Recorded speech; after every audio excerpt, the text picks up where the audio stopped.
Welcome to Real Estate Coaching Radio, starring award-winning real estate coaches and #1 international best-selling authors, Tim and Julie Harris. This is the #1 daily radio show for realtors looking for a no BS, authentic, real-time coaching experience. What's really working in today's market, how to generate more leads, make more money, and have more time for what you love in your life. And now your hosts, Tim and Julie Harris. Welcome back. We are working on Introverts Real Estate Success Plan. Today is day 3, the final day. So we're going to be giving you, I think, 1, 2, 3, 4, 5, 6 points. And I think I know point number 12 that we're going to be sharing with you today is one of my favorite ones when I'm helping introverts be more extroverted. But before we get to our first point, I want to thank all of you who have been giving us 5-star reviews on iTunes and Spotify. We received some really fantastic ones the past few days. If you've not yet done that, please do that. Leave us a 5-star review on iTunes and on Spotify.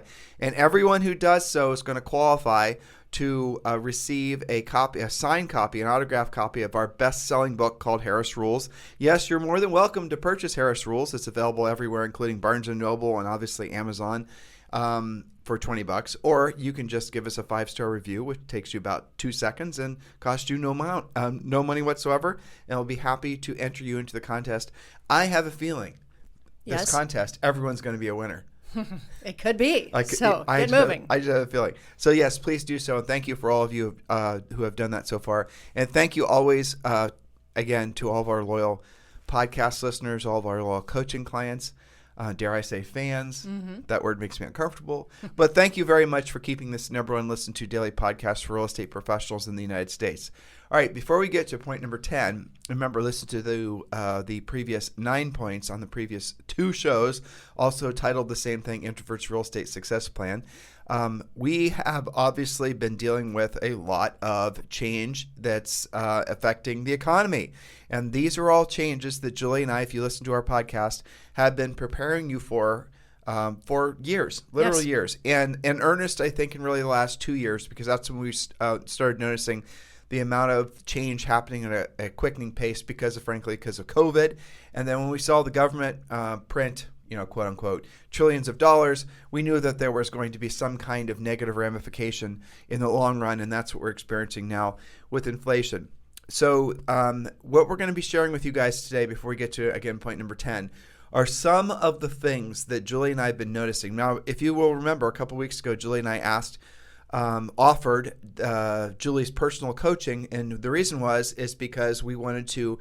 Julie had a handful of clients that she's had forever, and she wanted to pick up another, say, 5 or 6. She picked up I think 8 or 10 personal clients, because we wanted to really make sure we had our finger on the pulse of the market around the country. And so we were selectively looking for agents that were, fit some criteria, but the biggest ones being where we didn't have overlapping markets. In other words, we didn't want 5 agents in Beverly Hills or whatever. We wouldn't have minded, but for the sake of what this experience, don't misconstrue what I'm saying. Because Julie and I don't do a lot of personal coaching anymore. We have staff coaches that coach for us. We have a coaching business, the whole thing. But Julie wanted to get back into personal coaching to a limited extent, so that she could get right back into the groove of things, because we saw things were changing. And agents always are the best sources of information about really what's happening in the housing market, because you guys are frontline deployed. You will know sometimes 2 or 3 months before the rest of the world knows what's truly happening in housing. So Julie and I were sitting yesterday, debriefing at the end of the day, as we're apt to do, and she was rattling off some of the things that she said, that she observed. I'm teeing her up here, but she started out the conversation saying that she thought yesterday, early this week, was going to mark the sea change, or going to mark the end point to the old market and the start point to the new market, because of the things that she was hearing from especially her more experienced coaching clients. All right, so Julie, I teed you up. What types of things were you hearing? Well, and I probably will be making a podcast about much of this, just to drill down further.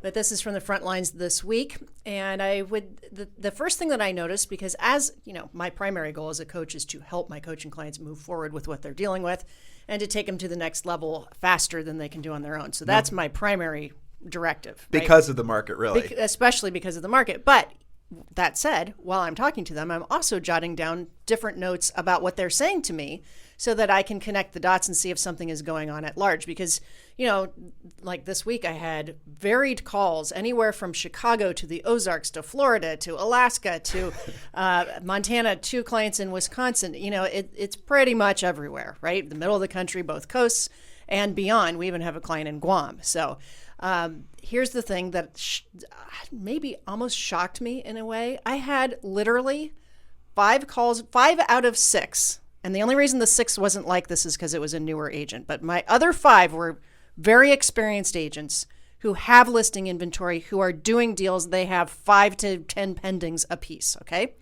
So they're in it. Every single one of them wanted to talk about price reductions. Yeah.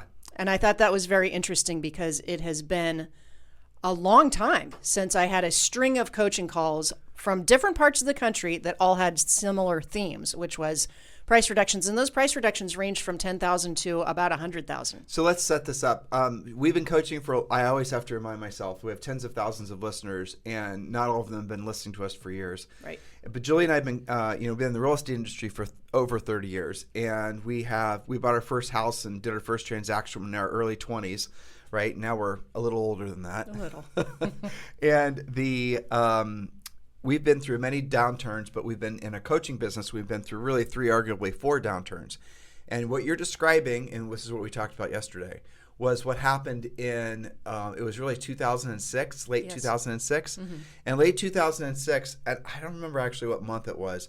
I remember this is when I was doing a lot of coaching. I had a string of calls where the agents were all telling me about their deals falling apart because the buyers couldn't get financing. Yes. And it was the first subprime lender that failed, which was called, I think, New Century, and they were in Irvine. Yep. I remember, I wouldn't say it was June or July, because you and I, again, were comparing notes, and it was about the same week your clients and my clients were experiencing similar changes. But prior to that, what we noticed, again, the advantage of being a coach, the advantage of being a coach at our scale is that we had clients in all these different markets. We also have listeners in 61 different countries. But what we noticed was in certain key markets, and Julie and I will watch, and we still do, key bellwether markets, though it's changed as a result of COVID, really, because people have spread out and they're no longer so focused on just cities. Anyway, the market inventory, the homes available for sale, this is prior to the real estate crash, now 14, 15 years ago. Well, economic crash, really, is the inventory would shoot up, then would sell off. Then it would shoot up, then it would sell off. And then it shot up, and then it didn't sell off. Now, I may have missed an up and a down cycle with my explanation, but all that happened within a relatively short period of time, less than a year for sure. And we saw that happening in, again, parts of California that we were really monitoring at the time. We were monitoring Las Vegas. We were monitoring certain markets in Southern California. We were monitoring certain markets on the East Coast. Again, none of these markets should really have had that much direct influence on the other, but all of a sudden they all started following basically the same pattern. And so what we look for, and what we've always looked for, is we've looked for those national patterns. Your local pattern might be different. Your local market might be different, but what Julie's describing is a national phenomena. Yes, but here's a very specific difference, lest you think this time is just like that time, because it is not. Are we talking about distress now? We're talking about a change in the market, okay. Right? So back then it was largely caused by the distressed mortgages failing. We don't have hardly any of that right now. So don't convince yourself that that's happening. Let's just fire hose them with why it's not going to happen. Okay. So there's a lot of people out there that are starting to beat on the drum of distressed real estate, and they're saying this time's going to be like last time. The problem is they're well-intentioned for the most part, but they really haven't thought about things in context to really what's happened in the past 15 years. So I'm just going to give you the bullets, and we've drilled down on this in the past podcasts, but I know a lot of you are listening and you're getting nervous. Well, let me just basically get to the punchline. Don't get nervous, because the greatest fortunes of humanity have always been made during the greatest times of change. And what Julie, when she gets back to telling you about our coaching clients, what you're going to be hearing is our coaching clients are celebrating this changing market. Yes. Because of the fact that they have the skill sets and they know how to do things the other agents don't know how to do. 98% of probably all the agents out there in the business right now have only been in business during the last 14 years. So they don't have either the coaching and training or the experience to know how to compete in this market, let alone thrive. So the punchline is the strong agents are going to not just survive, they're going to build market share. But here's really the fire hose as to why there's not going to be a housing crash. And you guys can research all this on your own, but we've, I think, pretty these thoughts are well considered. Number one, the number of adjustable rate mortgages in the country is less than 10%. So there it is. That's really the big one. Everyone's saying, well, the adjustable rate mortgage, even our friend Peter Schiff says this all the time on his podcast. Peter, it's something like 8% of all mortgages out there that were originated up till, say, 90 days ago were not adjustable rate. They're a 30-year fix. And most of the 30-year fixed mortgages out there are going to be less than 3.5%. Most of the houses out there, since the people have obtained the mortgages, have doubled, in some cases tripled in value. There's record amount of home equity right now. See, I'm fire-hosing you guys. You can research these on your own or just listen to our past podcasts. We've done specific podcasts on why there will not be a housing crash. There's a record number of housing equity. I think it's something like 27 trillion or something incredible like that. So people, and here's the real big reason why.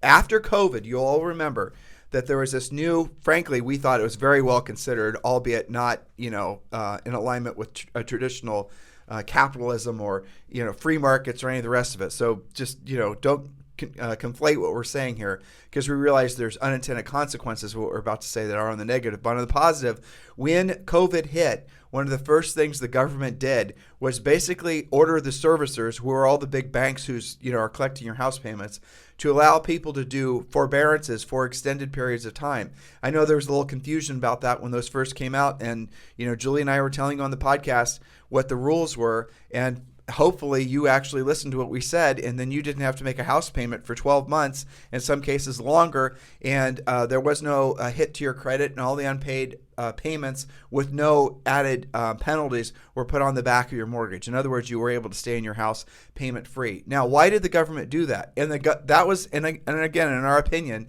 especially for the sake of our industry, that was a brilliant move. Well, it's because when the housing market crashed, in arguably September of 2007 or somewhere in there, and then people started talking about it in really 2008, that's really what the delay was, you will see what happened was the housing market was starting to figure out what the hell is going to happen. Short sales, REOs, distressed, asset managers, all this sort of, all these shadow industries kind of came out and were ready to pick up the pieces. There were pieces to pick up, but for a very, very short period of time. And then the government intervened, and the government basically said, we're going to, there's not going to be a big massive foreclosures.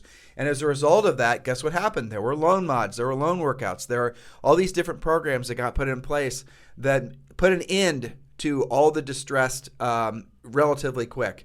There were some people that were able to get Bank of America and all these other great accounts from HUD and Fannie. But what's going to happen this time, in our opinion, first of all, there's not going to be a bunch of distressed real estate. Second of all, there's not going to be a big dropping in prices. But third, even if you in your regional area, and let's say this, it does become a recession, and let's say there is a lot of unemployment in your particular market for whatever particular reason, in our opinion, what's going to happen is the government is just going to put all the houses into some sort of mortgage forbearance, and there will not be any big waves of foreclosures. And that's, in our opinion, what's going to happen. Now, the real wild card to all of this, and the big thing that's different now than what was different before, is the effects of inflation. Inflation is it's obviously double digits now. This is the most severe inflation that the United States has ever experienced. Research it yourself. We've done a lot of podcasts on this. The real inflation rate, if you want to know what it is, here, I'll simplify it for you. Don't worry about what the government's telling you. How much has your gas price gone up in the past 12 months? How much has your food prices gone up in the last 12 months? How much of your real estate price has gone up in the last 12 months? In most cases, if not all cases, it's double digits. Well, that's what your damn inflation rate is, okay? That's what your personal inflation rate is. If your grocery bill, I read that the average American's budget for food, I think it was, has gone up by $300 per month. Yep. Well, I don't know what it was before, but I bet you if you were actually put pen to paper, that means that you're spending at least 20% more on food than you were, say, 30 days ago or 60 days ago. That means your inflation rate's 20%. Don't be confused about all this politicized economic mumbo jumbo. That's really how you need to think of it. And housing prices in the last 12 months have gone up by at least 25%. If you're celebrating on the owner side of things, but if you're a first-time buyer or what have you, and 12 months ago you were hoping and praying that the prices were going to level off for fall, well, now you're really hurting because you should have obviously purchased a year ago, because now the house you could have bought has gone up by 25%. The prices aren't going to fall. And what we're really predicting, and I think it's quite obvious, is that there are a lot of people that would have moved up, that won't move up because of the fact that they don't, frankly, their interest rate right now is so low that the payment shock would be too significant. Now, that'll psychologically work itself out. Maybe the houses will continue to appreciate so they can put more money down. But a lot of would-be move-up sellers, becoming buyers, they're going to probably change their minds. Now, over the next 3 to 5 years, this is a long-term trend. It's going to continue to be a seller's market. There's not going to be a precipitous drop in pricing. These overall trends are going to continue. But over the next 3 to 5 years, what's going to happen is the resale homes or the used homes are going to increase in value, albeit, hopefully the inflation or the appreciation, whatever you want to call it, it doesn't continue to be runaway, because then it's bad for everything. But let's say it goes next year at 6% or 8%, then 4% the following year. You guys get the point of it? What will eventually happen is the cost of construction will fall. The cost of the resale homes will be of increased to the point where the parity, the price difference between a new home and a used home isn't so significant like it is now. And then the new home manufacturers can start becoming more competitive, and then they start spitting out a lot of new houses. Hopefully that was a fire hose version, like I said, but hopefully that makes sense to some of you. If not, listen to our past podcasts. Well, the only thing that I would add there with regards to the last go around with the distressed coming unglued, less than 1% of mortgages are in pre-foreclosure or foreclosure currently, and that's largely due to the fact that as a result of the housing crash, things were actually regulated again. The loans that exist now do not look a thing like the loans that happened then.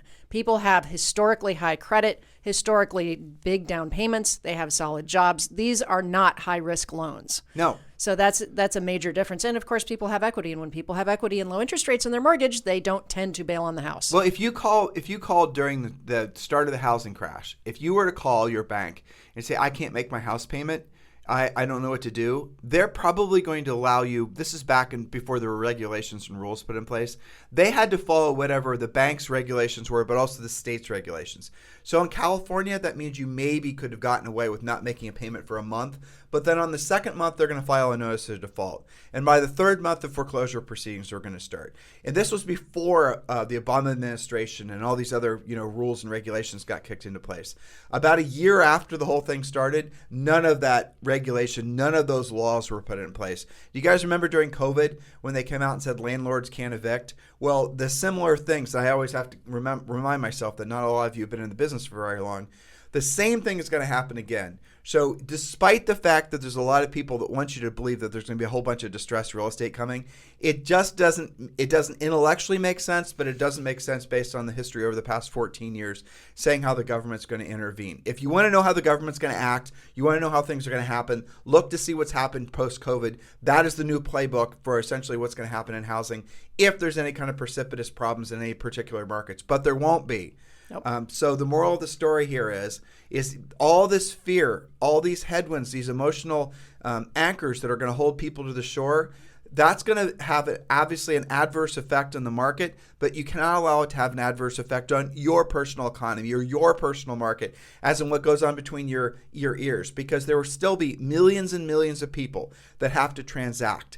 Millions and millions of people that want to buy or sell real estate, and they're doing it for traditional reasons. They do, a lot of them have tons of equity if they're moving up. They need a bigger house because they now have more kids. They need a smaller house. They inherited a house. There's all these absolute positively must-sell seller things that are out there. They're always out there. You just need to get in alignment with what this new market has to offer. The old market was about a lot of fluff. The old market was a lot about just think about it, guys. It was a lot of sexy this, and I was looking at the realtor hashtag on Instagram. You guys should look at that. I assume this hashtag is controlled by the National Association of Realtors. It looks like, I would say, an Italian fashion magazine. Honestly, right. Scantily clad young humans, in very high fashion looking. And well, okay, that's fine, but that's the market that was, and the new market that is like what Julie's about to describe. Yes, and so here's the thing: a changing market to all of you guys that have been licensed. It's not just less than 14 years. Some of these guys have been less than 5 years, less than 12 months, right? Like not even licensed yet. Like yesterday. Yes. Yeah. So a changing market does not mean housing Armageddon. Here's what it looks like, and this is again fresh off of a string of coaching calls. Yes, houses are still selling, but it doesn't take 2 seconds. It might take 2 weeks. It might take 2 months. It's still selling. They're not selling with 15 offers. They're selling with 1 to 5 offers. So you have to learn price changes. Absolutely. And you and I talked yesterday also about how you're really going to have to know. You're going to have to be smarter than your loan officer for damn sure. Definitely. And you're going to have to know more mortgage products than the loan officer knows. We're going to do podcasts on that. I know. And you're going to have to know how to do all kinds of creative financing using the seller's equity. Mm-hmm. You're going to have to know how to do assumable mortgages, even though I was surprised when you said that. You were right. There are assumable mortgages out there. You're going to have to learn how to do all kinds of different things to get deals together. And deal saving, too. And it reminded me when we bought our second house. Yes. And this was back when our interest rate on our first house was 7%, I think. Mm-hmm. And then we wanted to buy this next place because we needed more space because our first place was 732 square feet or something. Yes. And then our next place was like this palace. It was 2,500 square feet. It was awesome. Now, granted, it was all vertical. It was this weird condo. But I know. Anyway, so the this condo in particular had been on the market for a while. It was great for us, home office, and but it was we didn't have the money. No, we wanted to do an 80-10-10 mortgage, which these guys have probably never heard of. We'll do that in a podcast. So we had 10% down, but we borrowed 10% as a second from the. But let's be clear, we didn't know how to do it. No, the listing agent. We needed help. The listing agent, Alan. What was his last name? He was great. I know. Remax agent in It'll Clintonville. In yeah. He was very experienced. Jones, I think. Alan Jones, yeah. He was very experienced. Very. He'd been selling real estate since the 70s. Mm-hmm. So he wore calluses from the past crappy markets. I hope his business is still fantastic. Yeah. He was a really good realtor. He sold when interest rates were 17%. Right. So he was we wanted to buy this condo. He wanted to sell it. The seller wanted to sell it. The seller had inherited it. And so he knew how to do it, what was an 80-10-10. So Tim and Julie put down 10%. The seller held a 10% second mortgage. He had a lender it was Huntington, that was more than happy to do the loan. And then we were off to the races. But he put that together as the listing agent. And that whole year, that was the start of, frankly, 2 or 3 years where we're having to do a lot of creative deals. Julie and I'd walk into sellers' houses, and maybe we were competing against their center of influence agent and whatever. And none of those agents knew how to put deals together because Julie and I really researched how to do creative deals and make things work for all parties. It was incredible. There are so many different types of creative deals.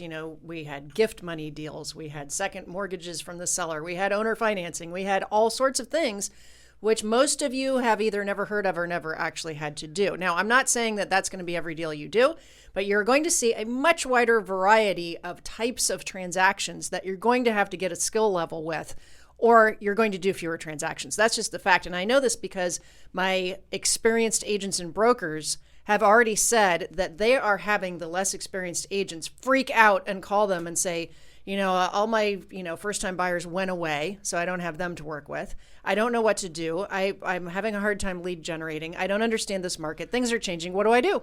Was it you that told me or somebody else that they had a call from maybe it was one of our coaches, who had a call from a client who was working as part of a big team in LA or something.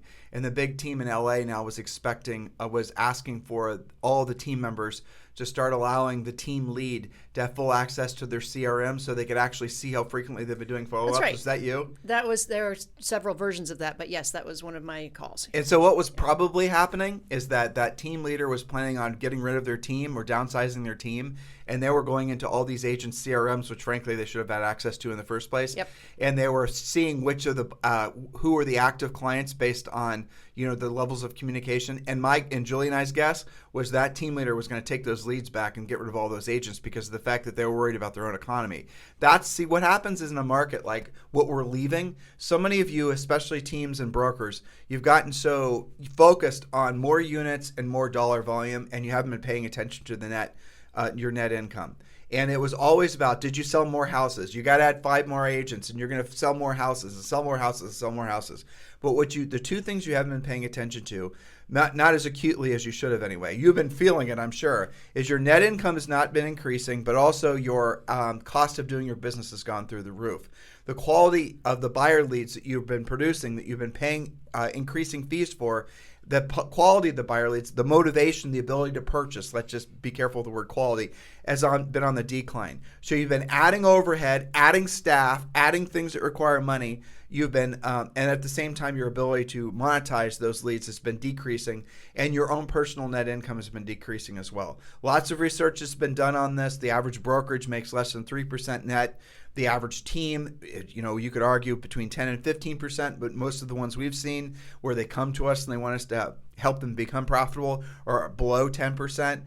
This is net income. So really what we're going to see, and we've seen this before, is the end of those type of business models that are not focused on net income. So in a time like this, what you've got to do is you've got to pull things in. You've got to make everything perform. An individual has to perform. An idea has to perform. If you cannot directly draw a line between effort and results, you do not do it. That is called a luxury expenditure, or what we lovingly call a waste of time. So do not do waste of time things when the market is changing in a decisive way like it is right now. You have to only do the activities that lead directly to a transaction, which means the more direct communication you have, the more proactive communication you have, the more money you're going to make. The less you spend worrying about all these things that branding and funnels and all the rest of this stuff, the less time you spend worrying about generating buyer leads, the more money you're going to make if you focus back in on the people that actually have to sell their houses.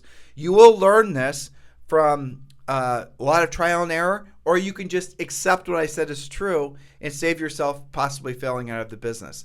That's the nature of the market that we're going to be into. You're already feeling it, I'm sure. And again, if you have your head screwed on straight, if you either have proper coaching and training so you know what to do, you're excited about this market, or you've got the experience and you know what not to do because you probably learned from, pain from the last go around, you are also excited about what you're about to experience because you know what it takes to go through a market like this and what it takes to build your business in a market like this. By the way, for those of you who are ready to move forward and become Premier coaching clients, just text the word Premier, P-R-E-M-I-E-R, Premier, P-R-E-M-I-E-R, to 47372, and that'll take you directly to the page within our website where you can become a Premier Coaching member. Premier Coaching, you get a daily semi-private coaching call with one of our new member coaches, and depending on how you join, it's only around $100 a month.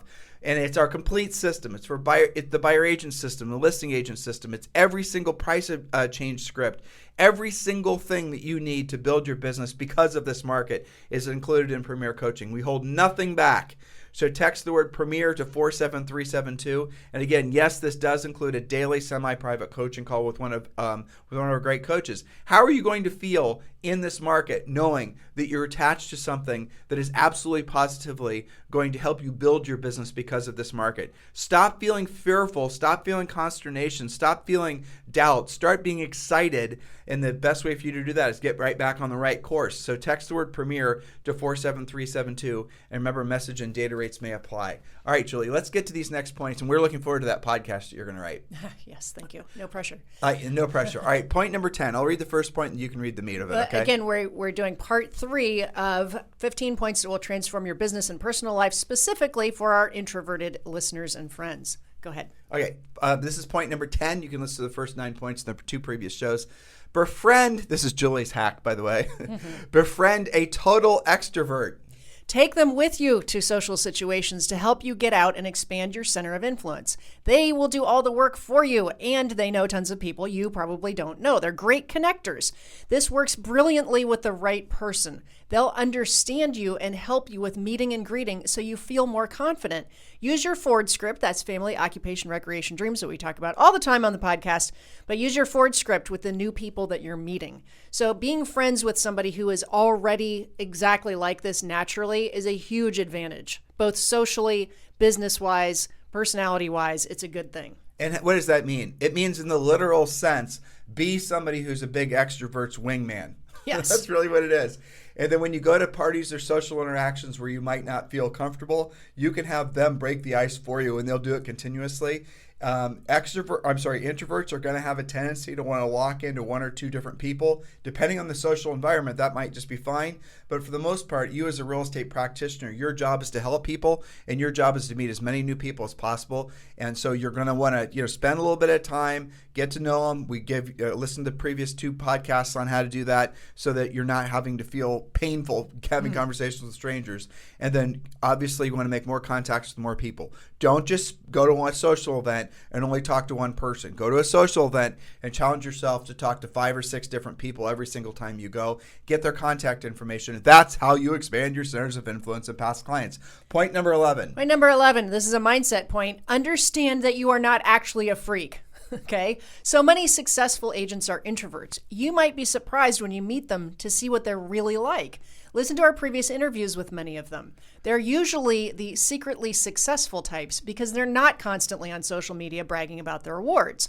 I have coaching clients tell me all the time that are super successful, sort of versatile introvert types. They're like, don't tell anybody what I'm doing.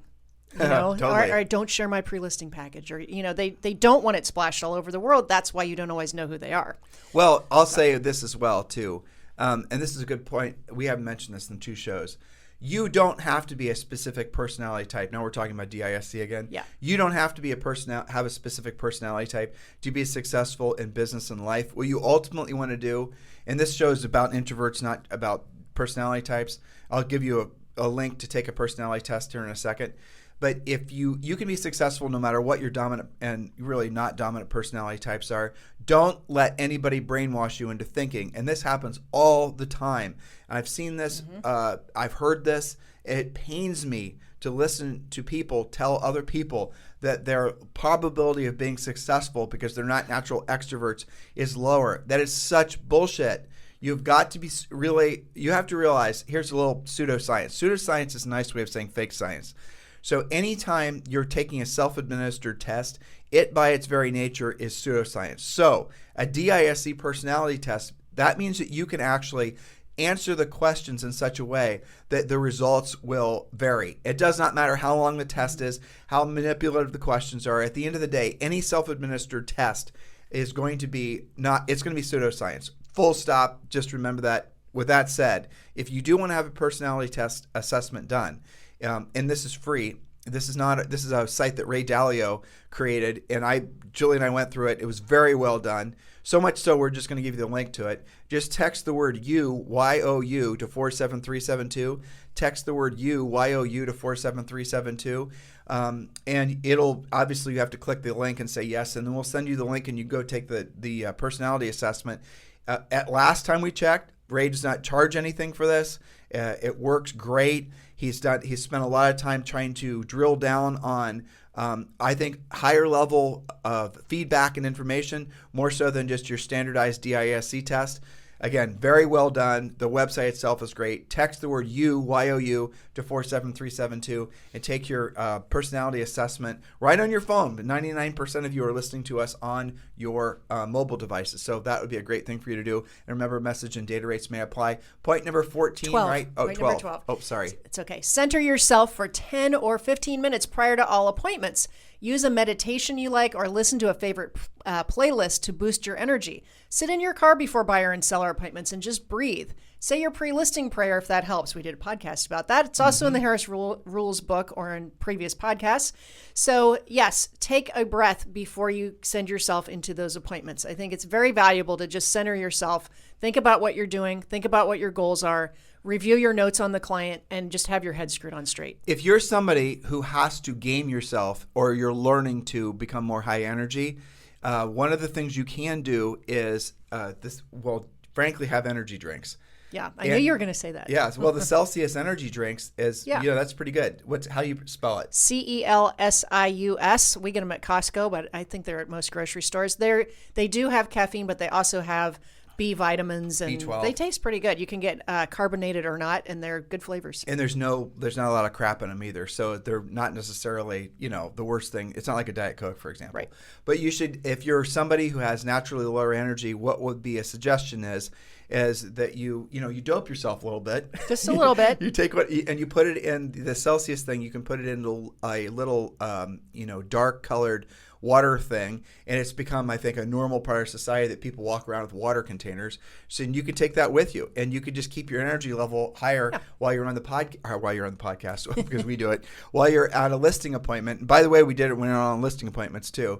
That way, you can keep yourself humming at that higher frequency, and you don't have an energy drop off. But again, this is all, my mind is now going to you going on a listing appointment without following our 7-step listing process. So please, absolutely positively, do not wing it.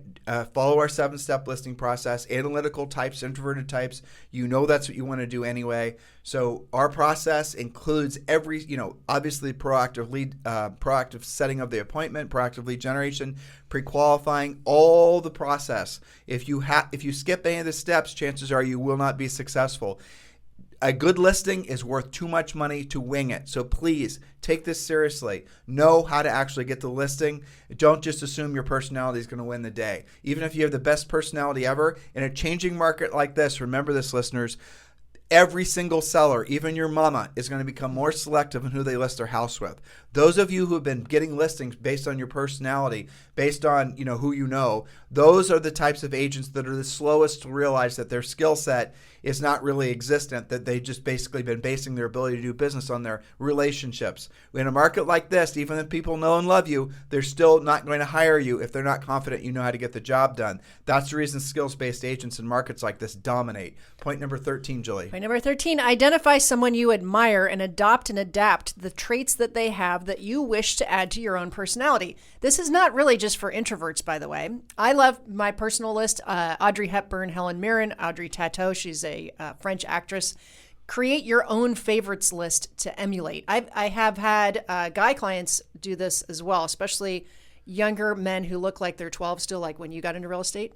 And they identify an actor that they like, how they dress, how they speak, how they carry themselves. Have somebody that you're kind of looking up to and emulating their personality. It's the concept that they talk about, Think and Grow Rich, Napoleon Hill's book, of having your own mastermind. The mastermind doesn't have to be people you talk to. The mastermind can be people that you go, maybe you've read a great book about whoever it was. You can go in your mind and ask that person for advice. I know it sounds a little pseudoscience, and I suppose it is, but still it's pretty cool. Great book to read or listen to. After you've listened to Harris Rules, obviously, it's Think and Grow Rich. And by the way, Think and Grow Rich, it's in the public domain, so most of you should be able to get it for free. So if you're trying to think, what do I want to look like physically? You pick a role model. How do I want to dress? What do I want to look like? How do I want to present myself? Pick a role model. How do I want to look when I'm, 5 years older? Pick a role model. Start visualizing who you want to be, how you want to look based on people you admire. It makes total sense. And what you're doing is you're giving yourself something to copy, emulate, but also you're giving you're changing your mindset so you're not leaving anything to chance. That's, I think, a great way of. Julie and I do that when we're working out too. Our joke is we're both going to be competing for the next James Bond. Right. And so Julie's going to try to be the first female Bond James Bond, and I'm going to try to replace Daniel Craig. Exactly. All right. So point number 14, upgrade everything immediately. Audrey Hepburn once spoke about how she dressed for the roles she played so she could better play those characters that she was asked to portray. Here's a great quote from her, and I really think that this quote sounds like an affirmation that she used. She said, quote, "I believe in manicures. I believe in overdressing. I believe in primping at leisure and wearing lipstick. I believe in pink. I believe happy girls are the prettiest girls. I believe that tomorrow is another day, and I believe in miracles." What a bunch of positive stuff, right? So upgrade everything immediately. There is a whole chapter in the Harris Rules book about that where I show you some ideas and how to have fun with that. What's funny about that, though? What? How many people out there that are being hyper politically correct won't appreciate all of those points. But the big takeaway that you were trying to give to people was it's a mindset. It is a mindset. It's how you think about yourself. It's how you look. I mean, don't you feel better at an appointment when you know you've got your act together? So those quotes more or less align with the point number 14, which was upgrade everything immediately. And so what Julia was, and this is another little interesting hack, especially for introverts, is wherever you're going, dress at least a half step, if not a whole step better than how everyone else is going to be dressing. It always is going to give you an edge, but the biggest edge is going to come from your confidence because you look nice. The worst thing you can do is dress so that you fit in. You don't want to fit in. You have to force yourself to be less of a piece of the puzzle and more of the person that designs what the puzzle is going to look like. That's how you have to think of yourself in your mind. If that makes you a little uncomfortable because that's too maybe outside of your comfort zone, just think of it that you want to be the prettiest puzzle on the board, the prettiest puzzle piece. It is an advantage to have your act together and know that you look good, you sound good, you're cleaned up. Upgrade everything. That could be your glasses, your haircut, your clothing, all of those things. Some of you, your cars. So get the chapter from the Harris Rules book. We'll upgrade everything, your environment, upgrade everything, Sure. what you read, who you listen to. Everything. And do it every 12 months. Yes. Don't do it every, 122 years. Right. Okay, point number 15. Know that you can make as much money in real estate, if not more, than someone who is twice as outgoing. You'll be more studied, more polished, more scripted, more effective, and still remain true to yourself. Be yourself first. Be you, talking about real estate second. This way you won't be fake and you won't lose your own personality. And I wrote a little caution at the bottom of our outline here. Caution for the more driver and extrovert agents and brokers out there. Realize that a well-studied, well-prepared introvert will silently and successfully be extremely competitive. Mm-hmm. Make sure that you're honing your skills as well as utilizing your more outgoing personality. Yeah, the introverted, skilled-based agent who understands what their strengths and their weaknesses are, who's introspective about it, will 99.9% kick the ass of somebody who's basically an extroverted big ego type. Who's counting just on their personality and maybe just doing the lipstick and the Red Bull before the appointment and not actually following the 7-step listing. We used to hear this sometimes when we would compete against a couple of agents that were several years ahead, a little bit flashier than us, that had a bit higher average sale price. And do you remember, we would go on appointments where we were competing with them that were in that middle price range, which was still like $500,000 to $1 million. And the homeowners, who were generally just successful, normal people, they would say, and I remember this happened many times, they said, yeah, we were considering them, but, they rolled in here with the fur coats and the diamonds, and they just seemed too assumptive to us. We felt like we didn't really hit it off. And so we had studied, and we were studying all this and learning it and being very careful about our approach and being very respectful of meeting the clients where they were. But their perception of somebody who was maybe more personality based was they were a little bit put off by that. But it also started at this first contact too. And Yes. this is where an analytical is going to kick the ass of an extrovert, right? So it depends. It's how you make contact with them originally. It's how fast you follow up with them. It's what their experience is when they're coming in contact with you, with your voicemail, your email, what your texts read like. It's how you look like on social. It's all these things we talk to you guys about in coaching. Those are called moments of truth. It's how long, it's, when you get close to setting a listing appointment. Did you pre-qualify? Did you ask all the right questions? Did you actually follow an actual proof? All these things, what you're doing when you're being a professional, that is winning you the listing before you get to the seller's house. Because your competitor isn't calling people back, maybe the voicemail is full, doesn't have a pre-listing pack. Their pre-listing routine is, all right, I'll see you tomorrow at 7. I mean, there's no pre-listing pack, there's no questions being asked, there's no real system that's in place. The very fact that you are following a system makes it so that you've differentiated yourself in the marketplace. So many of you are living in fear of what makes me different. What happens if a seller asks me why, they should list with, me versus, say, more experienced agent, all these types of things. You won't get questions like that when you follow our system, because you've already removed those questions from the seller's mind, because you've already proven how you're different. That's right. Because you can pretty much assume that the other agent's not going to be as professional as you, unless they're, of course, one of our coaching clients. Yes, and I have to say the most common time that I see that is with fairly experienced agents, how they treat their past clients. Mm-hmm. They're very assumptive about it. And maybe they show up late, they reschedule appointments, they didn't do the full pre-qualification script, they, just being kind of sloppy, because they get to a point where they're experienced enough, they kind of assume it's their business. And they're the ones who come to coaching calls saying, I don't know what happened. This other agent came out of nowhere. I've never really heard of him before. And the seller just said they hit it off better. Well, maybe it wasn't a personality thing. Maybe it's because that person was more professional and followed all the steps. What I want you to take away from what Julie just said is that you can win consistently in this business, even if you do not have any direct personal connection to the prospective seller. In other words, a straight up competitive situation, even if the agent you're competing against is a center of influence past client type with that seller. They're friends. They've done deals together. They sit next to each other in church. If you follow a system, our system, you will still be very competitive, if not win those listings, because the market is changing. Because what's going to happen is the low-skilled, high personality type agent is not going to be sensitive to the fears that the seller has, not even going to ask the seller Obviously not pre-qualifying. The seller's been watching the news. They've been reading the newspaper. They've been seeing houses sit on the market longer. They're hearing their neighbors worry about this showing and all these types of things. But the other agent's just going to, blow in like a big hurricane, think they've got the listing because they know them forever and they've done 3 deals with them. And then the seller's going to say, well, I've got to, interview Tim and Julie. And I'll, after I do that, the seller, that other agent didn't even know that they were competing. They're always taken back by, well, what do you mean I'm competing? I just automatically get the listing. How dare you? Exactly. You're my seller. How dare that upstart Tim and Julie come and, come take my seller. These are the types of things that happen in a market like this. And this is the reason why in a market like this, if you're entrepreneurial, if you're going to work your butt off, and if you're going to be skills-based, you can actually start taking market share. This is the type of market that Julie and I started into when we were selling real estate. Something very similar to this. Not like this. This is frankly a lot worse. I mean, the inflation, we've never experienced this before. But it doesn't matter. People will still need to transact. There'll still be deals getting done.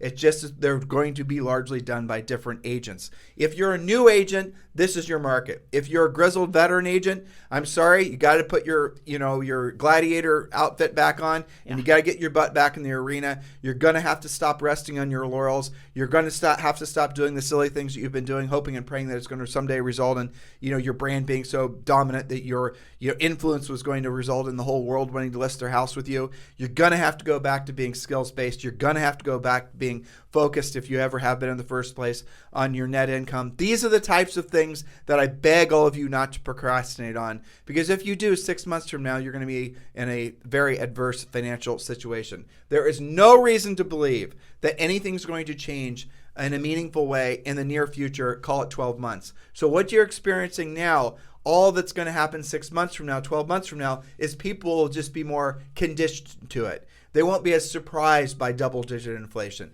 They won't be as surprised by the types of news reports. They'll just be they'll have calluses around it, emotional calluses. But nothing meaningfully is going to happen that's going to all of a sudden make the clouds part, the sunshine again. It's going to be 2000 and whatever again, and like it was before, right? This is the new market. This is how you have to survive and thrive. Embrace it. Love it for the change that it presents to yourself. Because it is easier, dare I say, to start your business in a market like this, because there's so many people that don't know what to do, than it was, say, even 2 years ago when there was FOMO. Buyers were buying no matter what. Sellers were pricing their houses at whatever price there was. Sellers weren't being that selective on who they listed their houses with because they knew the house would sell itself. Mortgages were easy to get because mortgages were easy to get. Interest rates were incredibly low. All of those eased factors have left the building, and now we're dealing with a new reality. Embrace the new reality. Don't, in your mind, fight it at all. Embrace it. See it for what it is, which is probably one of the biggest opportunities of your lifetime. Now, with that said, every single one of you need to be looking at your expenses. Every single one of you need to be looking at where you're spending money. What is working, what isn't working. If there's not a direct correlation between where you're spending your money and the results that you're getting, you need to stop doing it. Every single one of you needs to get your skills to the next level and 10 levels above that. We strongly encourage you to become a Premier Coaching member. Obviously, text the word Premier to 47372. Remember, message and data rates may apply. One of the other easiest places where you can be, I would say, economizing your expenses is the brokerage. If you're a broker or if you're a team, this is a great opportunity for you to seriously consider moving over to eXp Realty. Yes, Julie and I are proudly aligned with eXp Realty.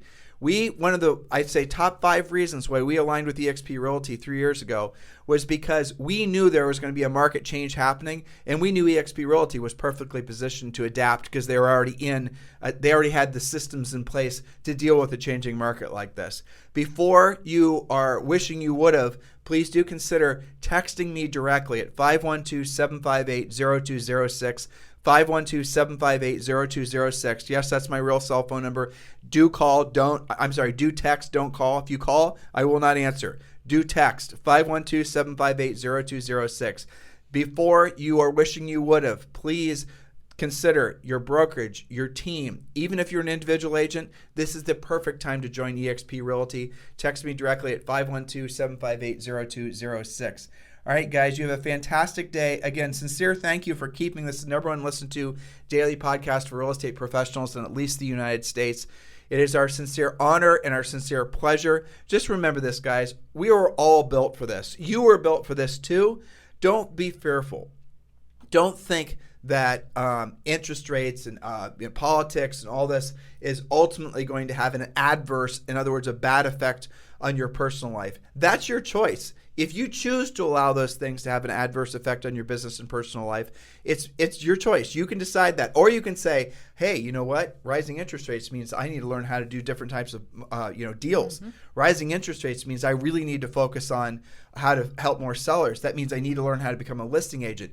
Have those thoughts go solid in your mind now, not 12 months from now, after you've realized what we were just telling you, what we have been telling you for years is true. Take action now. Hopefully you guys are resonating with this and you're feeling excited, because there's, frankly, in the last 15 years, well, I'd say 12 years, there's never been a better time to be in the real estate professional, because there's never been a time when real estate professionals have been so in need. You can be in perfect alignment with what your highest and truest purpose on this planet, what it truly is, which is being of service to other people. That is now. Have a fantastic day. We'll talk with you on the show tomorrow.